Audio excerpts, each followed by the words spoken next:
तर गजानन महाराज की जय. आज चाललो भाऊ आपण शेगावले. मी होतो आणि माई आई होती, ते बी पैदल वारी. पण जे आपल्याला रस्त्यानं खायला भेटते ते टाकून माजू नका, खाऊन माझा. लोक एवढे खतरनाक आहेत, खायला घेतात आणि खात काही नाही, फेकून देतात रस्त्यानं. अन्नाची किंमत करा, जेणेकरून तुम्हाला पुढे वांदे नाही पडले पाहिजे खायला. मॅच बाबा ते साईडली केलं. मग कसं आहे, अन्न हे परब्रह्म आहे. म्या धरला मग मायाचा हात केली मग पैदलवारी चालू. आणि रस्त्यानं तर खायची काहीच कमी नाही ना रे. गुळबट्टी आली का घे, चिक्की आली का घे चिक्की. इकडे तर मस्त मायाचं भजन चालू होतं. मग भेटले बिस्किटचे पुढे, मायाले म्हटलं टाक, म्हटलं थैलीत. गोळ्या भेटल्या का, टाक म्हटलं थैलीत. कसं आहे, आपण कोणाला नकार नाही देत, घेऊन घेतो जे भेटलं ते. मग बाबा एवढी थंडी वाजत होती काय सांगू तुम्हाला. घेतला मग अर्धा ग्लास दूध. हा संत्र्याच्या गोया, आसमान तारा. कोट्टो गाणं ऐकता का. थांबा थांबा थांबा, तुमच्यासाठी काहीच विषय नाही. पा किती मस्त गाणं आहे.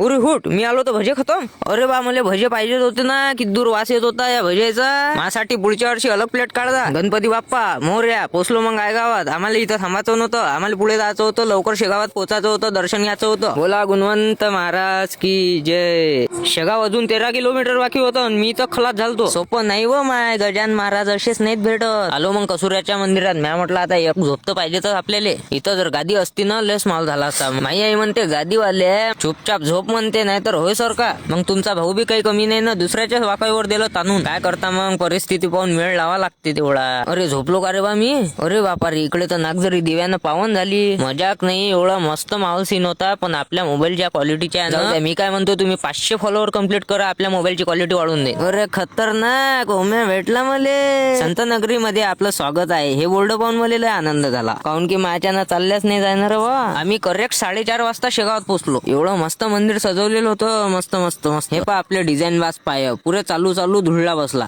पुरं धुपट. चला म्हटलं आता नळाखाली धुतले कच्च. फक्त निर्मा साबणाची कमी होती आता मले. खापर असते तर अरे बापा रे, मग तर खतरनाक मिळाला असता. वा वा वा वा, काय दृश्य आहे. तुम्हाला एक सांगू का, शेगावले यासाठी पण नशीब लागते बरं. नाही तर बाहेर लोकांना विचारला, दर्शनाले लागत होते 6 घंटे. मी म्हटलं नाही रे बा, आपल्या इकडून जमत नाही, अंदीच खलास व्हायला. गजानन बाबा मला माफ करा, मी बाहेरूनच दर्शन घेतो तुमचं. आमच्या मायलेकाचा प्लॅन झाला 5 प्रदक्षिणा मारा गजानन महाराज की जय. मग आलो बाबा स्टेशनवर येऊन एकच भेव होता, गर्दी किती राहणार. हाय, मी म्हटलं होतं ना गर्दी घे ना. आता गर्दी किती बी असो, आपण तर जातोच ना रे, रेल्वेनच जायचं आपल्याला. घुसलो मग रिझर्वेशनच्या डब्यात. तिकडून टीटी पाहत होता आम्हाला. पाय म्हटलं बाबा